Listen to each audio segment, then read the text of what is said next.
అధికార పార్టీలో ఉమ్మడి చిత్తూరు జిల్లా ఎస్సీ రిజర్వ్డ్ స్థానాలలో అభ్యర్థుల మార్పు ప్రహసనం ఎట్టకేలకు ముగిసింది.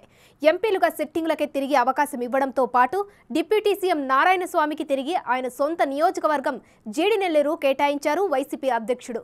నారాయణస్వామిని చిత్తూరు ఎంపీ అభ్యర్థిగా ప్రకటించి తిరిగి ఎమ్మెల్యే స్థానానికి రప్పించడం వెనుక మతలబేంటి? మరో అసమ్మతి ఎమ్మెల్యే తయారవుతారని వైసీపీ పెద్దలు భయపడ్డారా, లేకపోతే ఇంకేదైనా కారణం ఉందా?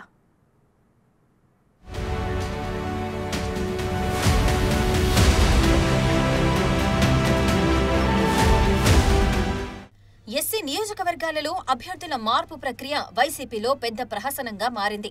ముఖ్యంగా రాయలసీమ జిల్లాలలో పలుచోట్ల ఈ మార్పులు చేర్పులతో ప్రజాప్రతినిధులు పార్టీకి వ్యతిరేకంగా మాట్లాడుతున్నారు. కొత్త అభ్యర్థులను ప్రకటించిన నియోజకవర్గాల్లో కొన్ని చోట్ల సిట్టింగులు ఇంకా ఆశ చావక చివరి నిమిషంలో తమకే ఛాన్స్ వస్తుందని ఎదురుచూస్తున్నారు. తమ సెగ్మెంట్లకు నూతన ఇన్ఛార్జీలను ప్రకటించడంతో ఇప్పటికే ఇద్దరు తిరుగుబాటు జెండా ఎగురవేశారు. మరికొందరిని అధిష్టానం బుజ్జగించడానికి ఆపసోపాలు పడుతోంది.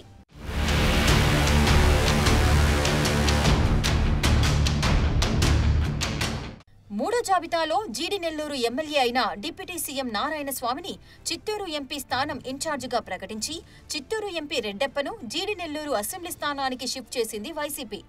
అలాగే తిరుపతి ఎంపీ గురుమూర్తిని సత్యవేడు ఇన్ఛార్జిగా ప్రకటించారు.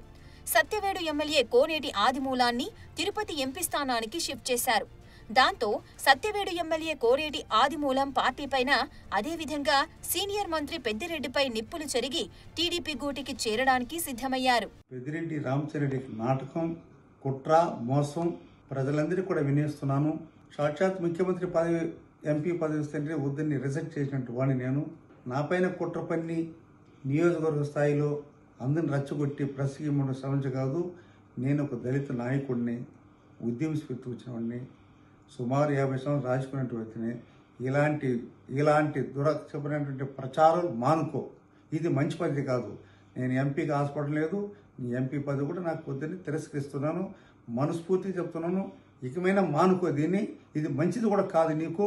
ఇది దళిత నాయకుల్ని రెచ్చగొట్టే విధంగా మాట్లాడితే ఇది నీకు తగదని ఈ సభ మీ ద్వారా నేను తెలియజేస్తున్నాను. తప్పకుండా భగవంతుడు ఉన్నాడు. నాపైన కుట్ర చేసి, నాపైన రొస్సుగొలిపి, నిన్ను నమ్ముకునే దానికి మోసం చేసి ఎంపీనే రిజెక్ట్ చేసినటువంటి వ్యక్తిని నేను. ఎంపీ టికెట్ ఇస్తానంటే వద్దన్నటువంటి వ్యక్తిని. నాకు ఎంపీ టికెట్ వద్దు, నీ కార్యక్రమం వద్దు, ప్రశాంతమైన వాతావరణం బతకడానికి నిర్ణయించుకున్నాను. భగవంతుడు ఎలా నిర్ణయం జరుగుతుంది. నేను ప్రజాసేవకునే తప్ప, ప్రజలకు సేవ చేయడానికి వచ్చాను తప్ప దోసుకోవడానికో దాచుకోవడానికో మింగడని కాదు. నీ అక్రమణాలు, నీ దుర్మక్రమాలు ప్రజలు చూస్తున్నారు. తప్పకుండా దాని ఫలితం నీవు అనుభవిస్తున్నావు. నా పైన దుష్పని చేస్తే అది మంచిది కాదని సవినీయంగా మీ దగ్గర తెలియజేసుకుంటాను. అదే సమయంలో డిప్యూటీ సీఎం నారాయణస్వామి వర్గం తీవ్రస్థాయి నిరసనలకు దిగింది. మీటింగులు పెట్టుకుని రెడ్డెప్ప వద్దు, నారాయణస్వామి కావాలి అంటూ తీర్మానాలు చేసింది. ఆ క్రమంలో 5వ జాబితాలో మాజీ మంత్రి కుతూహలమ్మ సోదరి కుమారుడు అయిన నూకతోటి రాజేష్ ను సత్యవేడు అభ్యర్థిగా ప్రకటించడంతో పాటు గురుమూర్తికి తిరుపతి ఎంపీ అభ్యర్థిగా మరోసారి అవకాశం కల్పిస్తూ ప్రకటన చేశారు.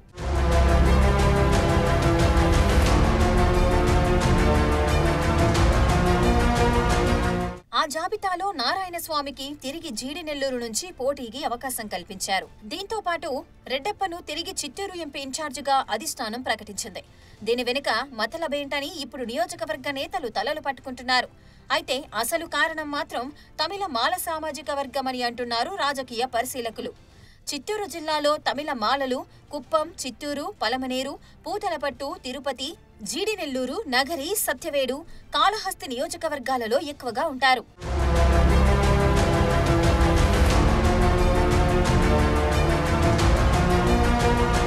వారంతా ఎన్నికల సమయంలో తమ సామాజిక వర్గానికి చెందిన అభ్యర్థికే అధిక ప్రాధాన్యత ఇస్తారు.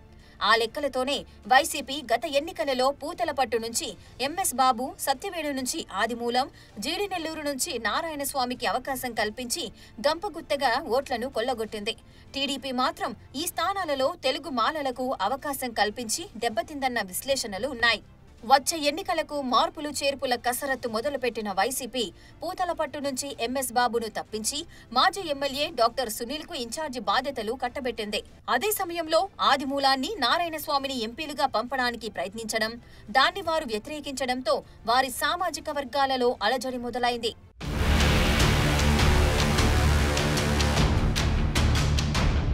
తమిళ మాల సామాజిక వర్గాలు తమ ప్రాబల్యం చాటుకోవడానికి అంబేద్కర్ సంఘాల పేరుతో కార్యక్రమాలు నిర్వహిస్తుంటారు. ఒక్క చిత్తూరు అసెంబ్లీ పరిధిలో వారివి 13% ఓట్లున్నాయి. జీడి నెల్లూరులో అత్యధికంగా 28% ఓటు బ్యాంకు వారిదే. సత్యవేడులో 27, పూతలపట్టులో 24% ఓటు బ్యాంకుతో ప్రభావితంగా ఉన్నారు. జిల్లాలలోని మిగిలిన నియోజకవర్గాల్లోనూ వారు గణనీయంగానే కనిపిస్తారు. ఆ లెక్కలతోనే వైసీపీలో అంతర్మథనం మొదలైందంటున్నారు. ముఖ్యంగా నారాయణస్వామి, ఆదిమూలం ఆయా సామాజిక వర్గాలలో పట్టున్న నాయకులు. వీరు కుప్పం నుంచి సత్యవేడు వరకే కాకుండా సుళ్లూరుపేటలో ఉన్న తమిళ మాల సామాజిక వర్గాలతో సత్సంబంధాలు కొనసాగిస్తుంటారు. అదే వర్గానికి చెందిన పూతలపట్టు ఎమ్మెల్యే ఎంఎస్ బాబును తప్పించినప్పుడు ఆయన ఒక్కరోజు పార్టీ పెద్దలపై విమర్శలు గుప్పించి ఆ తర్వాత సైలెంట్ అయిపోయారు.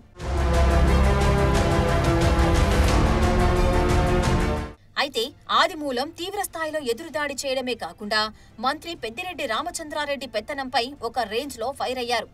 ఇక ఇదే సమయంలో తాను దళిత నాయకుడినని, గ్రామస్థాయి నుంచి రాజకీయం తెలుసని హెచ్చరించారు. నారాయణస్వామి సైతం ఇదే రూట్లోకి వెళతారని వైసీపీ పెద్దలు అనుమానించినట్లు కనిపిస్తోంది. అదీకాక టీడీపీ అధినేత చంద్రబాబుతో పాటు ఆయన సామాజిక వర్గాన్ని సైతం టూర్పారబట్టడంలో ముందుంటారు నారాయణస్వామి.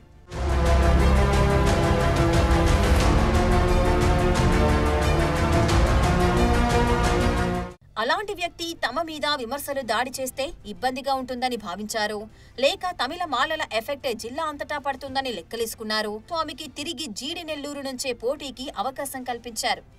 మొత్తం మీద ఆదిమూలం తిరుగుబాటు నారాయణస్వామికి కలిసొచ్చిందని అంటున్నారు రాజకీయ పరిశీలకులు.